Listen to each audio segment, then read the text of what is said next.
Calgary has a new mayor-elect in a very close race.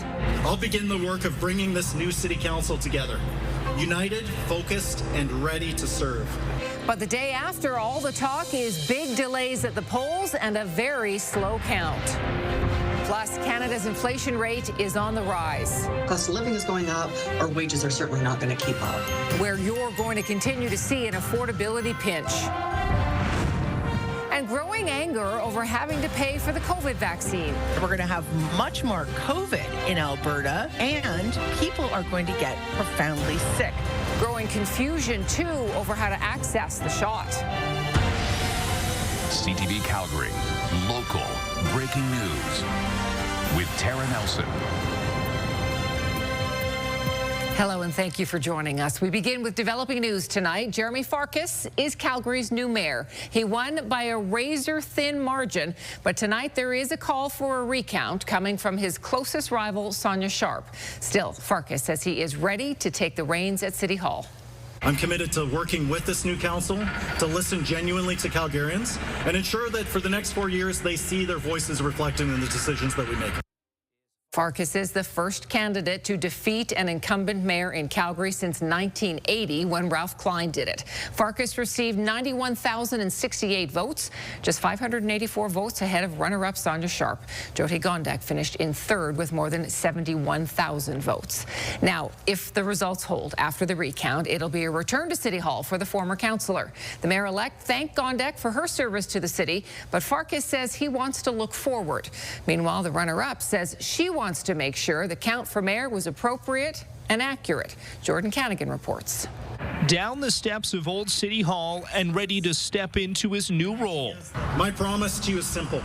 I will listen first, I will lead with integrity, and I will never forget who I work for, you, the people of Calgary. Mayor-elect Jeremy Farkas is poised to return to City Hall after a failed mayoral bid in 2021 and 4 years as councillor prior to that. Our next mayor is not going to have to be just the quarterback. They're also going to have to be the coach, the mentor.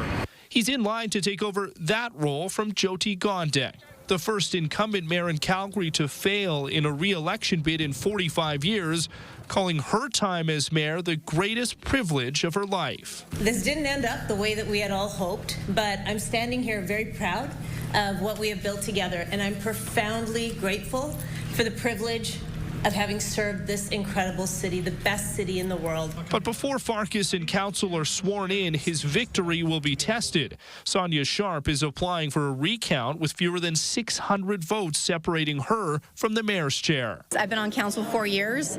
I've been on the right side with the citizens of Calgary on everything they've wanted, and I fight for change, and I won't stop fighting until I know that we need to get the city back on the right track. So that was the mayor's race. Jordan joining us now just literally in the last couple of minutes. The counting has wrapped up in the ward races. So let's take a closer look at those 14 battle zones. We'll start in Ward 1. This was Sonia Sharp's old riding. She was the mayoral candidate for the party Communities First. And the CF candidate, Kim Tyers, has won. The Calgary Party candidate, Joy Nowak, trailing by 474 votes. So there could certainly be a recount there. In Ward 2, incumbent Jennifer Wyness holds the ward. She wins this with about 40% of the vote, and that was not surprising there as a result. In Ward 3, a new councillor in Andrew Yule. He ran as an independent to replace one-term councillor Jasmine Meehan, who Jordan decided she'd basically just had enough with council. And it was back in January that Jasmine Meehan announced that she would not be running again. It was just weeks after Evan Spencer had said the same thing.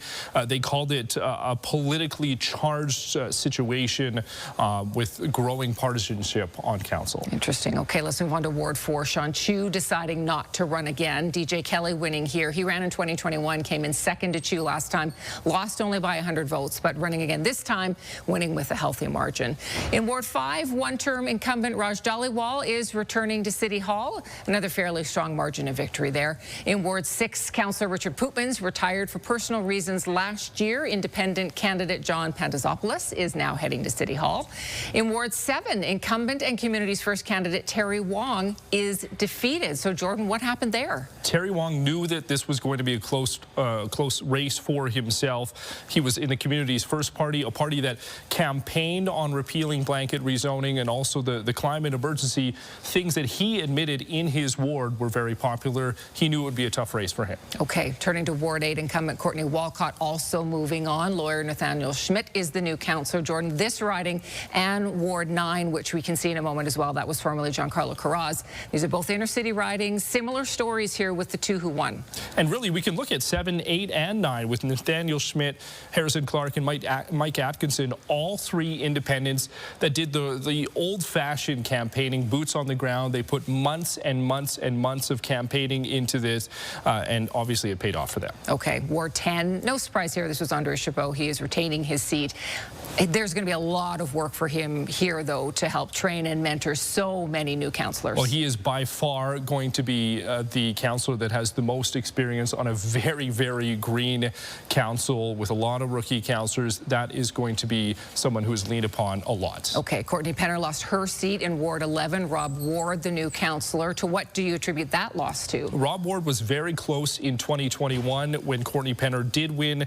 Penner's support of the blanket rezoning and also the Glenmore Landing development proposal that was eventually taken off the table is what did her in this ward. Okay, Ward 12, Evan Spencer, another one-term councillor who bowed out. Mike Jamieson with the smallest of leads over Sarah Ferguson, 29 votes. So, of course, we're very likely to see a recount in this riding as well. Ward 13, no surprise, Dan McLean wins this again. He was a one-term councillor heading to his second term at City Hall, won it handily. And then Ward 14, long-time councillor Peter Demong retires. Name recognition in this one certainly helping Landon Johnson. Landon Johnson was the one who had started that Recall Jyoti Gondek campaign.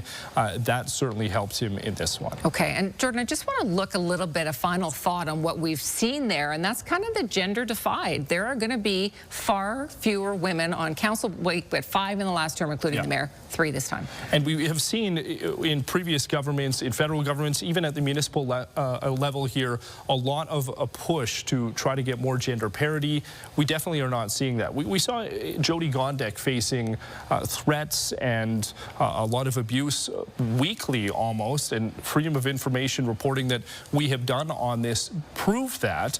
We heard it on the campaign trail. Some reporting we did just weeks ago showed that on the campaign trail that women were facing a lot of threats, whether it be sexism or racism.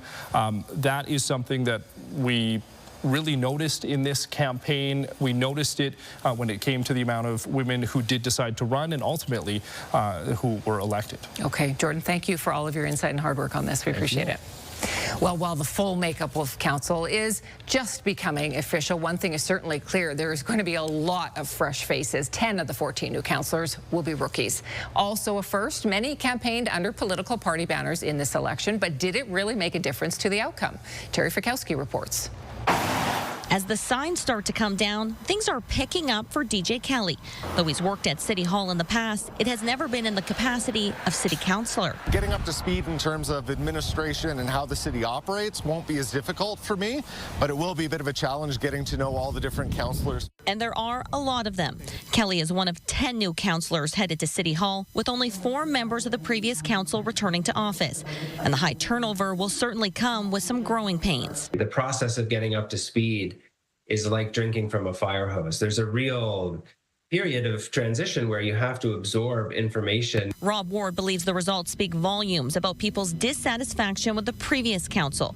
In Ward 11, he's defeated Courtney Penner, one of 2 incumbents unseated this election. I mean, we know that this was one of the lowest approval rating councils in history. So to see, you know, a good turnover of council is probably a good thing for the people that were looking for change. He plans on leaning on returning incumbents to show him the ropes, including Dan McLean, who's set to represent Ward 13 for a second term. Both were also part of Communities First, one of 3 political parties introduced under new provincial legislation for the first time in Calgary and Edmonton's elections, a pilot project receiving mixed reviews. Party system, nobody liked it. I didn't really even sure if I liked it a lot, but it's new, so people didn't quite understand it. I don't know if the party system really impacted things. I think people just voted for the representative that they thought would represent their community the best. Regardless, once in chamber, chambers, those party lines go away, just like the campaign signs across the city. What's the left-wing versus right-wing way to fill a pothole? Once we're in council, I'd like to see the party lines disappear, and let's all work together. We have to. We've got a lot of work to do. And Terry is live at City Hall tonight, so let's dig a little deeper. Terry, how did the political party candidates fare overall? Tara, as it sits right now, the majority of candidates who secured a spot ran as independent. However, some civic political parties did pick up a few key seats during this election.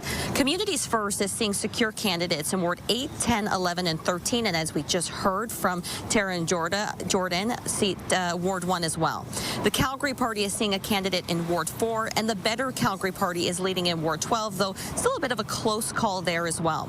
The Minister of Municipal Affairs, Dan Williams, has said in a statement to CTV that he is pleased with the role that the political parties played in municipal elections in Calgary and Edmonton, and says that he will be reviewing this pilot project for the next municipal election and any changes after review with his team. Now, Tara, official results aren't expected until Friday, and this new city council will be sworn in on the 29th. Back to you. Okay, Terry Fikowski reporting. Terry, thank you. So the ballot counting is complete in several major southern Alberta cities, too. In Airdrie, Heather Spearman is the new mayor. In Brooks, Norm Gerstein is the winner.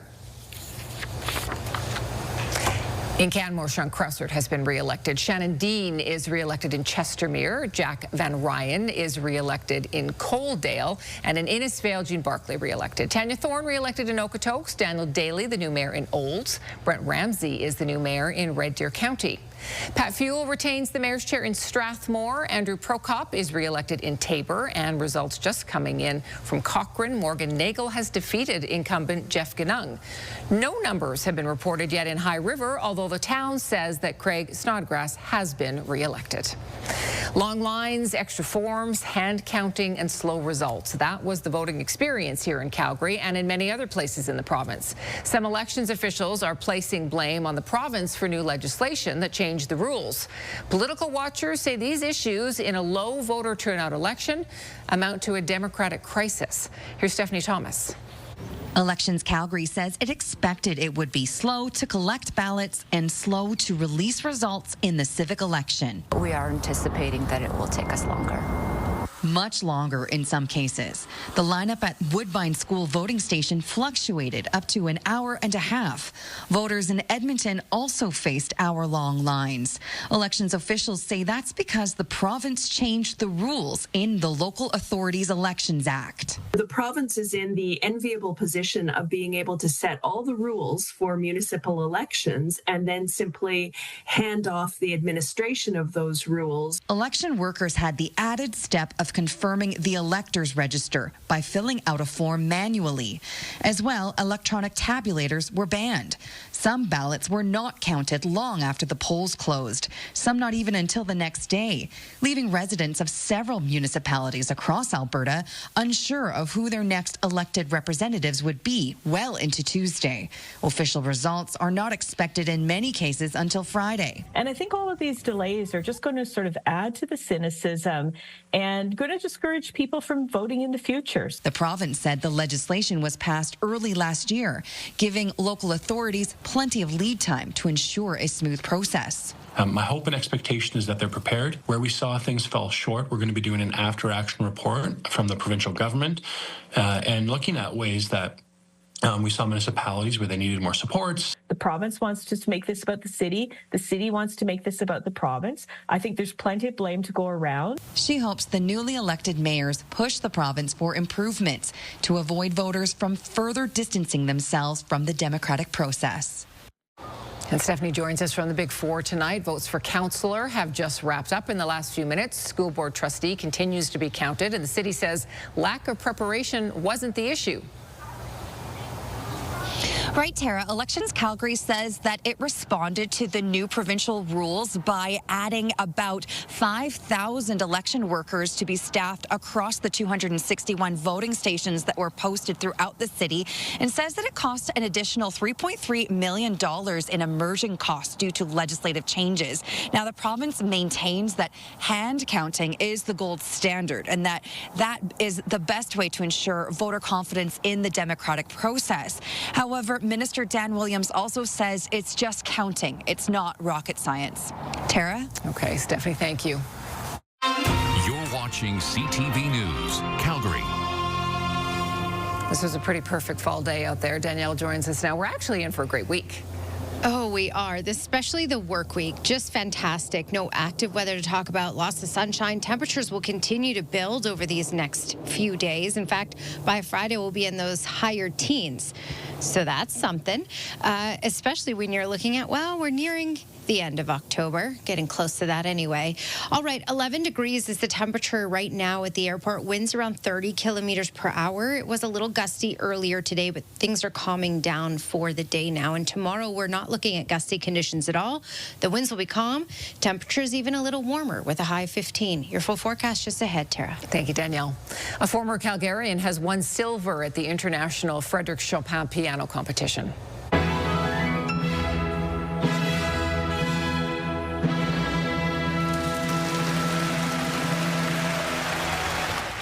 Twenty-year-old Kevin Chen was one of 5 Canadians competing. American Eric Liu won the gold medal, which comes with a cash prize of just under $100,000. The nearly 100-year-old event was inspired by the Olympic Games and is named after famed Polish composer Frédéric Chopin. The teacher strike is now into week 3. We'll head to a rally tonight led by students in support of teachers and get an update on the bargaining. And battling inflation, grocery prices continue to creep up as we head toward the holiday season.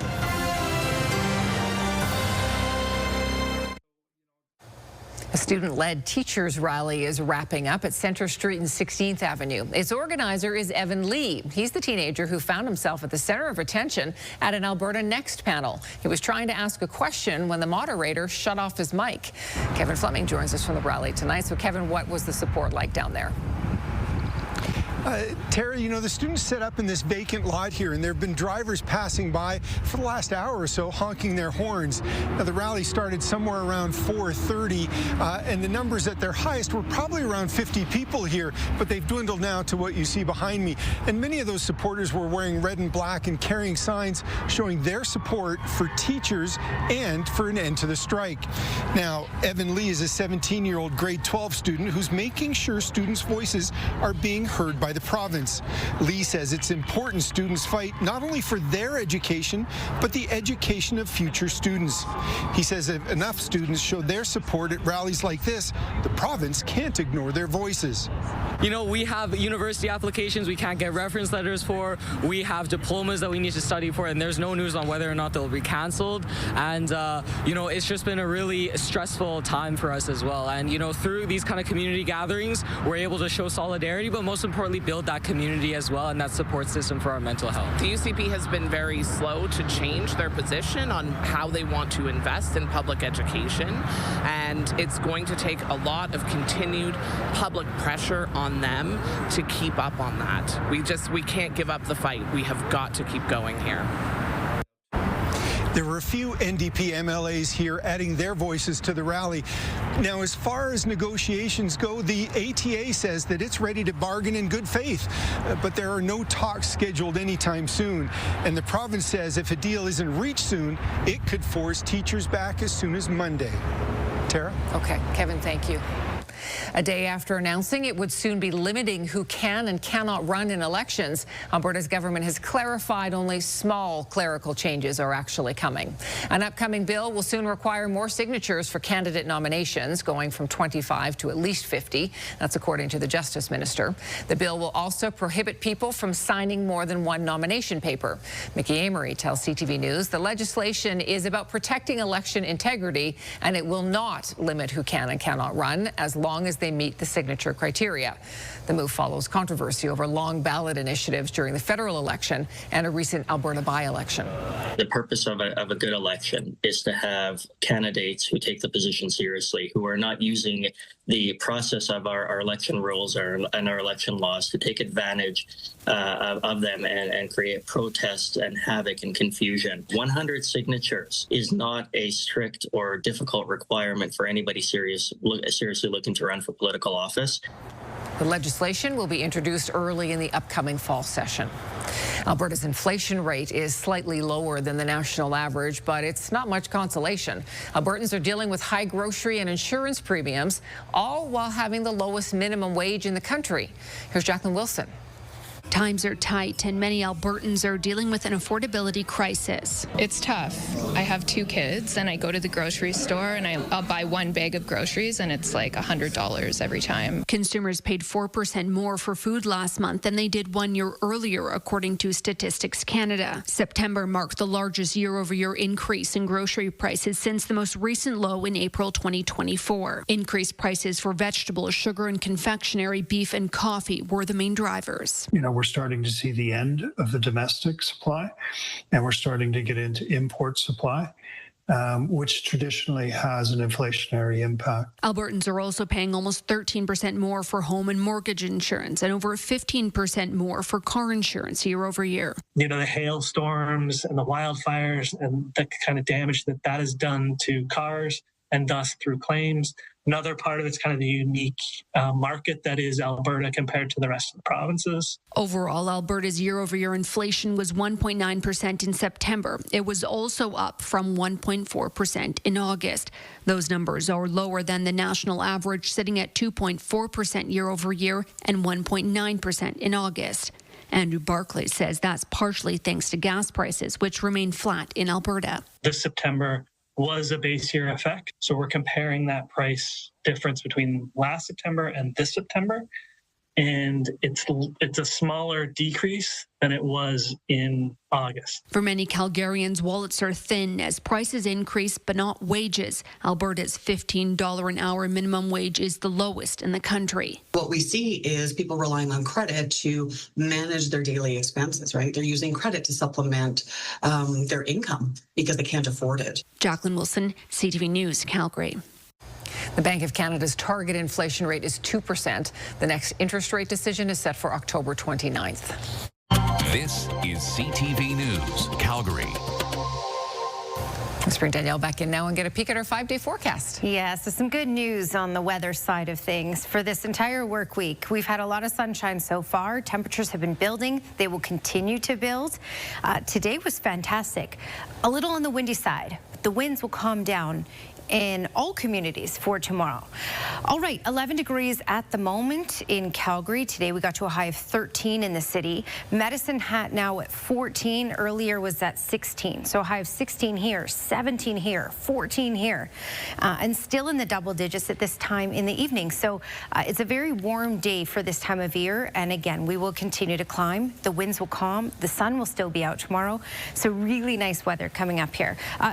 It was a pretty windy day in this corridor. Pincher Creek, Lethbridge, over 70 kilometers per hour. It was an improvement today for Pincher Creek and will improve further still. So tomorrow you're looking at 50 to 60 kilometers per hour with regards to gusts in Pincher Creek, and under 30 for Lethbridge, Medicine Hat, Brooks, Calgary. So again, it's still a little breezy at times, but not as windy as today in any of the communities.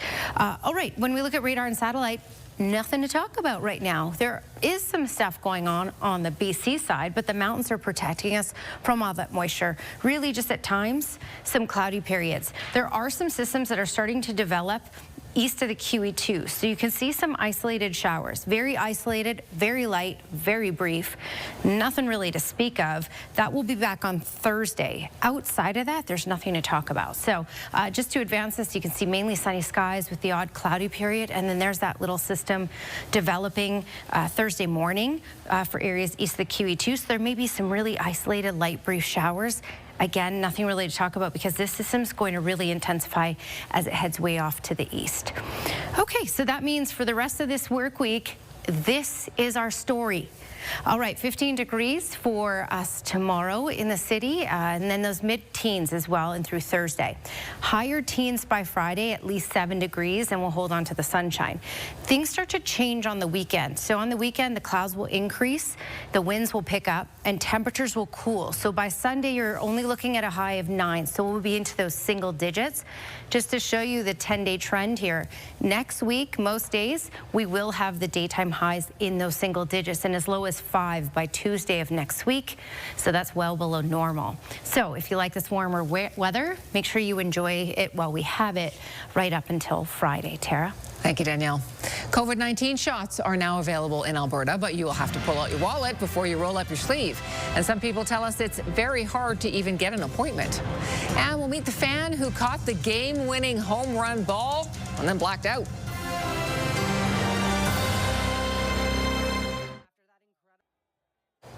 Frustration is growing amongst Albertans who are now eligible this week to book their COVID-19 shot for a $100 fee. Some seniors say they're struggling to get appointments. They're facing long wait times and questioning why they have to pay. Mark Villani has more. Lucille Olson is celebrating her 73rd birthday this week, but she wasn't pleased to be spending it stuck on the phone. There are extremely high call volumes and extended wait times. Thank you. Goodbye. They basically hung up on me. Olson called 811 HealthLink several times in an effort to book her COVID shot, but she couldn't get through. Monday, there were more than 12,000 calls for COVID immunizations and another 1,700 for flu shots. Alberta's vaccine booking website was overloaded, too. I did it about 10 times. Every place I tried was full. Some places you couldn't get a vaccine until December. Olson finally got an appointment, but she lives with a rare form of cancer and questioned why she'd have to pay $100 for the shot. She says because she's not actively receiving cancer treatments, she wasn't eligible. Having to pay for it is just not fair. A new Angus Reid Institute poll also showed nationwide opposition for having to pay for COVID shots.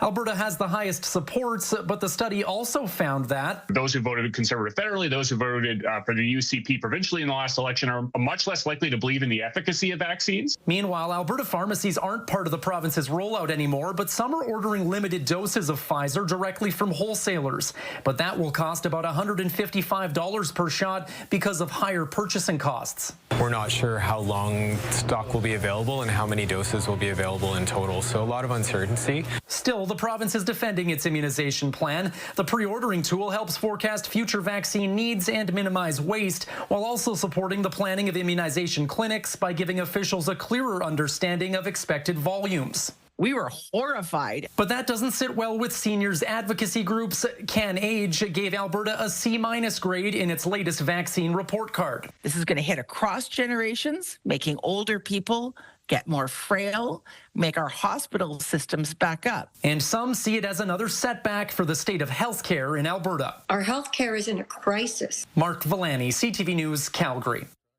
The province maintains it's focused on providing a sustainable access to vaccines for all Albertans, but adds that the National Advisory Committee on Immunization does not recommend universal vaccination for COVID-19. Still to come, two brothers who are fleet of foot. How they're giving new life to traditional dance. Our training videos are still ahead.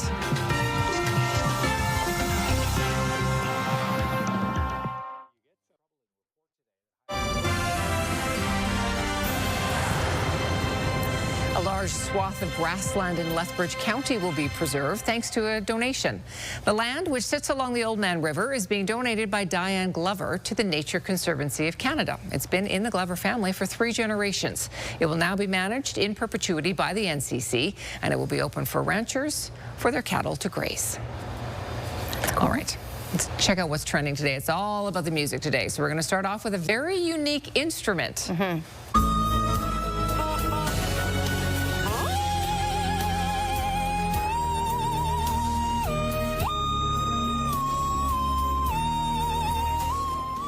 I have never seen this before. No. This is an automaton. It's a Japanese toy, but it's basically like an electronic synthesizer. It looks kind of like a toilet plunger, but With it a makes a face. very distinctive sound.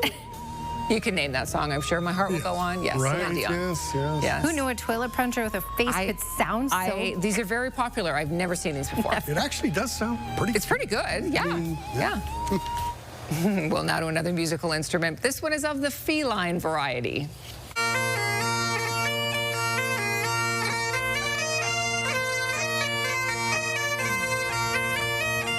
Like the bagpipes, but it's the cat pipe. Yeah. I don't know. I'm not sticking the cat's tail in my mouth. No. To do this. No, I don't think so. But you The know that cat orange, doesn't mind, though. The orange tabby. I mean, look at that. They're so. He could not care less. He's whatever. like, sure, yeah, whatever. I mean, he's loving it. Yeah, doesn't care. Couldn't care She less. might not feel well later. Well, finally, we'll end with a dancing duo.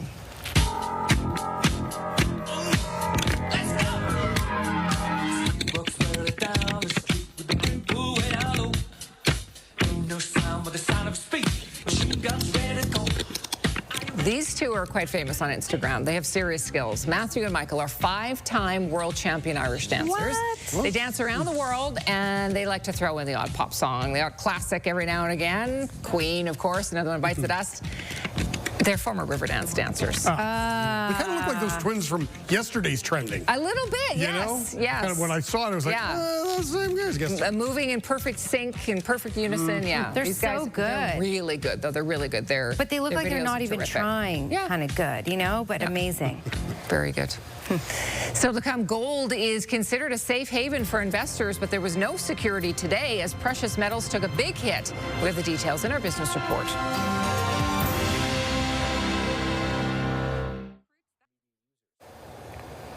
Skywatch weather cam. The sun's setting on a stunning day today, a little on the breezy side in many communities, and less windy for tomorrow. More sunshine and temperatures even a little warmer. So we have some really nice weather in our forecast, especially for this work week. 11 degrees is the current temperature. Today's high was 13 and normal is 10. So we've been a little above normal today, and that came with bright sunshine, which helped things feel really nice out there. Okay, we're into the single digits in Banff at 7 degrees. It's 14 right now in Brooks and Medicine Hat, and just into those double digits for Lethbridge and Milk River. Pincher Creek at 9. It's been a gusty day today, especially Pincher Creek over to Lethbridge, over 70 km/h gusts in some areas. That will all calm down for tomorrow. We'll talk more about that in just a second, but as you can see, there's not a whole lot going on, and anything that does happen on the BC side for the next few days will stay on the BC side. We're just looking at maybe a couple clouds filtering in here and there, and east of the QE2 on Thursday, you may see an isolated shower. Outside of that, it's pretty amazing for as we near the end of October. So 0, that's a key thing for tomorrow. Tomorrow, a little cooler than what we had this morning. So 0 at 8 a.m., but then getting up to 15 in the afternoon with a whole lot of sunshine. That's your 24-hour forecast brought to you by Action Furnace. Fix right or it's free. Kamloops tomorrow, 16 degrees. 15 for Edmonton with mainly cloudy skies, but the further south you go, the more sunshine we'll see. Again, winds will be calm for most communities tomorrow except Crowsnest Pass. In Pincher Creek, you're looking at gusts around 50 km/h. Lethbridge, Medicine Hat, highs of 17 tomorrow.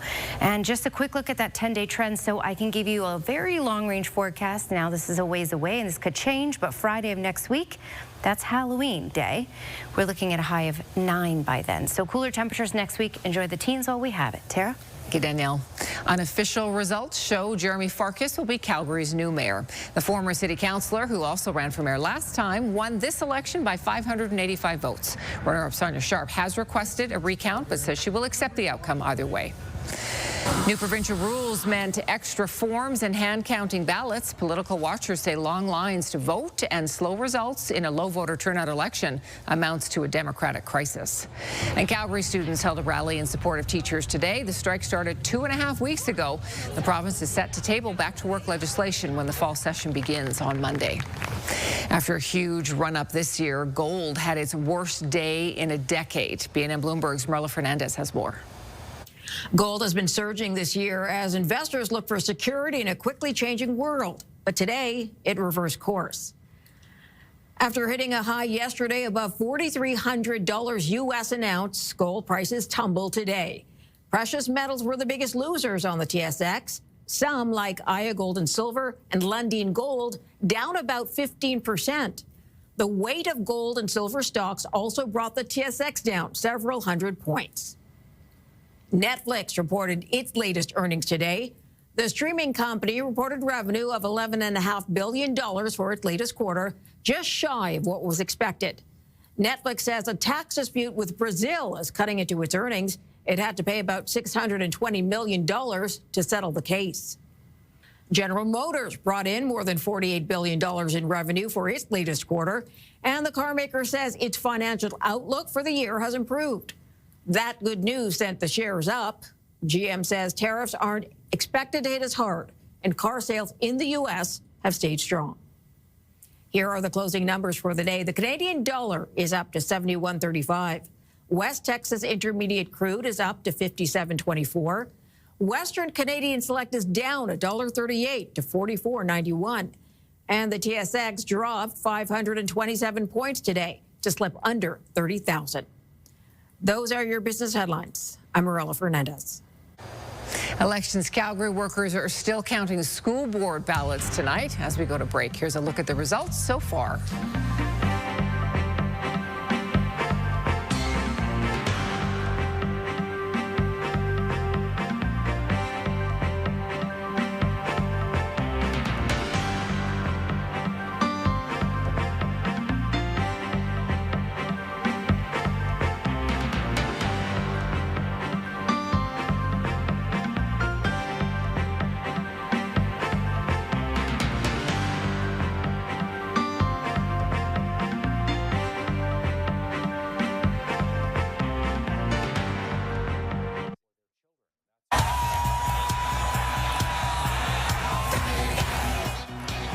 Flames fans were cheering at the Dome last night. This wasn't about the home team, though. During breaks in the action, the Blue Jays were up on the Jumbotron, and they came back to beat the Seattle Mariners 4-3. The Jays now face the LA Dodgers in the World Series starting Friday, and Flames fans were thrilled for them.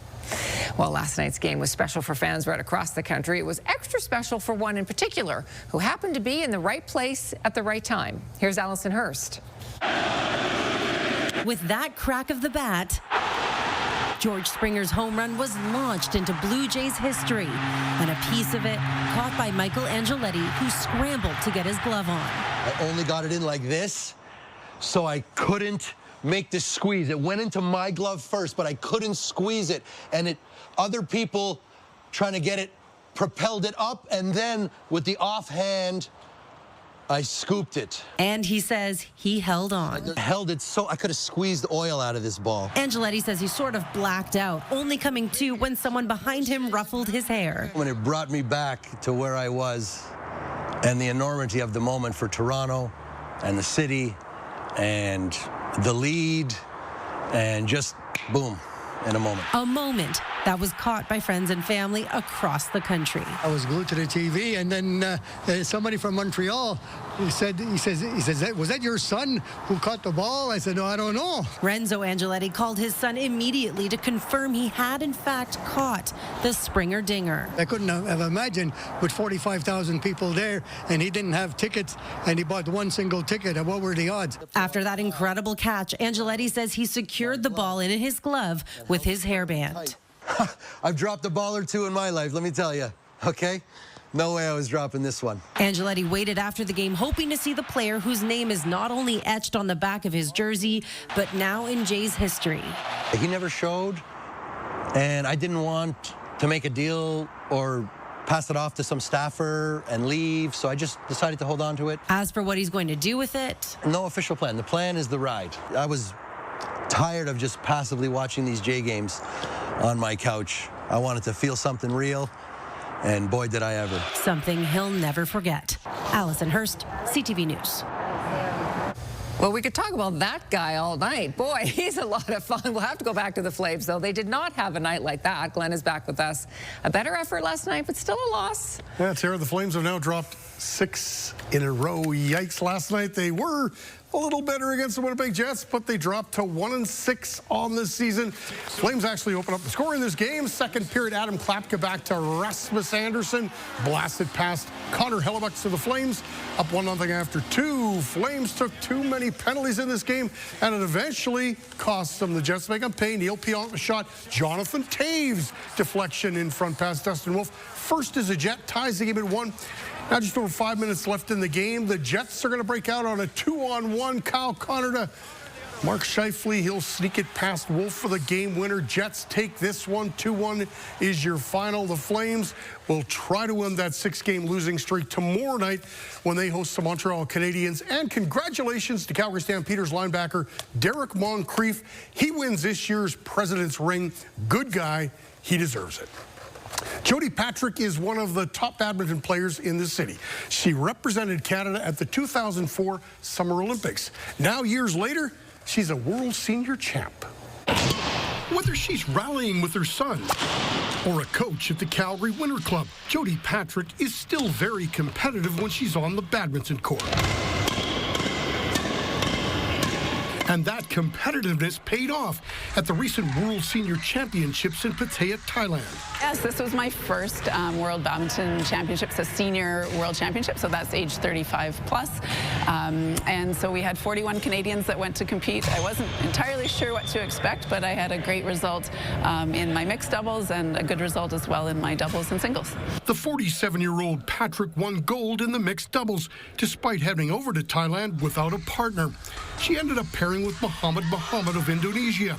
Despite never playing together and Patrick having to drop down to the 40-plus age group because he was younger, they still found a way to win gold. And so I was able to reach out to my network of friends from past badminton competitions, and we found a player in Indonesia that was looking for a mixed doubles partner. And so we partnered up, having never practiced together, but he was a very strong player. I was quite fortunate. Patrick also won bronze medals in the pairs and singles. Her son's super proud of his mom. Probably not proud enough, but I like to tell my friends about it and they don't believe me. They're also proud of her at the Winter Club. Coach David Humble says Patrick has a lot of strengths on the court. Oh, she's experienced. She's played the game a long time. She's stayed fit over the years, and that's a big key. She's trains a lot, hits a lot, and she's represented herself and her club and the country really, really well.